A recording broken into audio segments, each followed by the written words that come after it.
हमारे लिए देश और देशवासियों की सुरक्षा से बढ़कर कुछ भी नहीं है।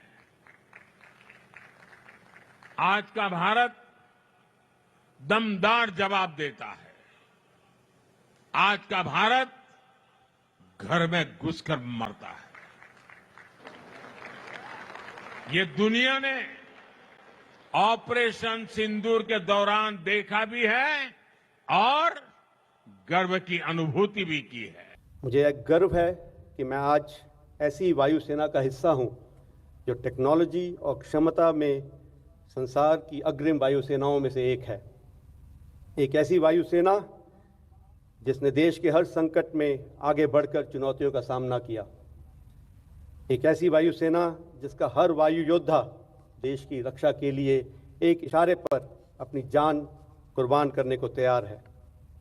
हमारे वायुवीरों ने हर युग में इतिहास रचा है। 1947 में कश्मीर की रक्षा, 1965 में आकाश से प्रहार,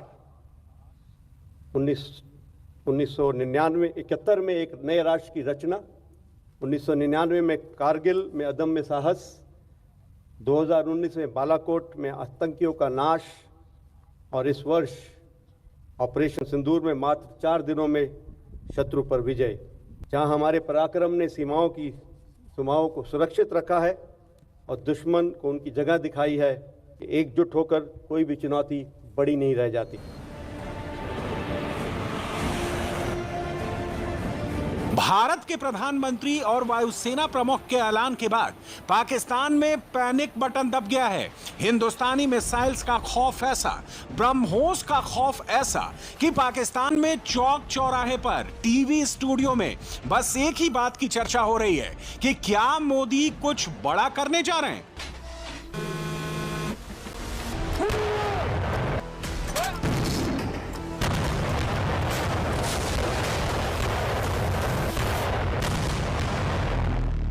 पाकिस्तानी हर थोड़ी थोड़ी देर में यही पूछ रहे हैं कि क्या मोदी अगले 36 घंटे में हमले का ऑर्डर देने जा रहे हैं या फिर क्या नवंबर में पाकिस्तान का कचूमर बनने जा रहा है।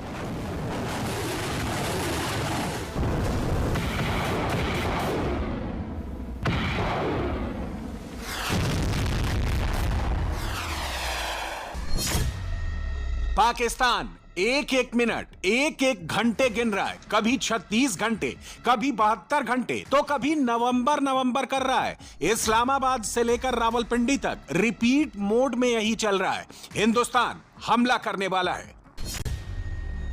मुल्ला मुनीर के मुल्क का आखिरी पहर चल रहा है। पाकिस्तान पर हिंदुस्तान का कहर बस टूटने ही वाला है। पाकिस्तानी खुद बता रहे हैं कि भारत कब और कहां हमला करने वाला है। अब की बार लाहौर, कराची, इस्लामाबाद, रावलपिंडी, पेशावर, इन सारे पाकिस्तानी शहरों पर अटैक होने वाला है।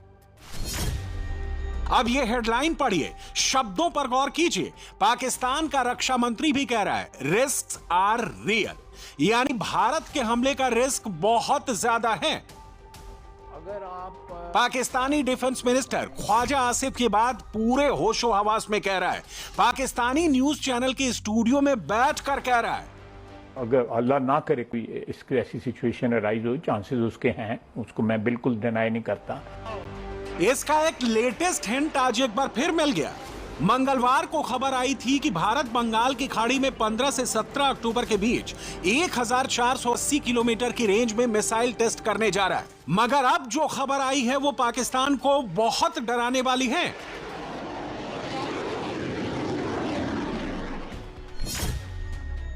क्योंकि अब हिंदुस्तान ने जो नोटिस टू एयरमैन जारी किया है उसमें मिसाइल टेस्ट की रेंज को 1480 किलोमीटर से बढ़ाकर 2520 किलोमीटर कर दिया गया है।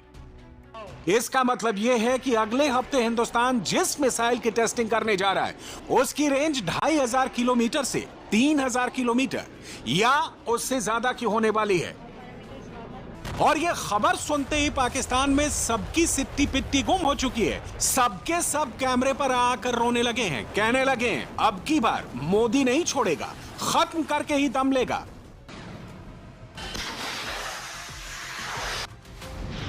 इस बार ओपनिंग इंडियन नेवी करेगी, सबसे पहले कराची को टारगेट करेगी, कराची पोर्ट को धुआं कर देगी। भारत के रक्षा मंत्री ने तो इसका सिर्फ एक हिंट दिया था, लेकिन पाकिस्तानी तो मानकर बैठे हैं कि भारत अगले हमले की शुरुआत ही कराची से करेगा।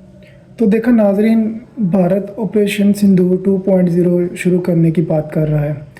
ये पूरी तरह पागल हो गए हैं। जैसे इन्होंने ऑपरेशन सिंदूर 1.0 में शिकस्त खाई थी, अब ये दोबारा जंग छेड़ने की बात कर रहे हैं। जैसे इन्होंने पहले जंग में शिकस्त खाई थी हमसे, इंशाल्लाह ये दोबारा खाएंगे। मगर ये जो 6 राफेल इनके गिरे थे, ये इस बात को मानने के लिए तैयार ही नहीं है कि हमारे कोई राफेल गिरे थे। पाकिस्तान ने तो अलबत्ता आलमी मीडिया में इनका वो मलबा भी दिखाया था राफेल गिरने का।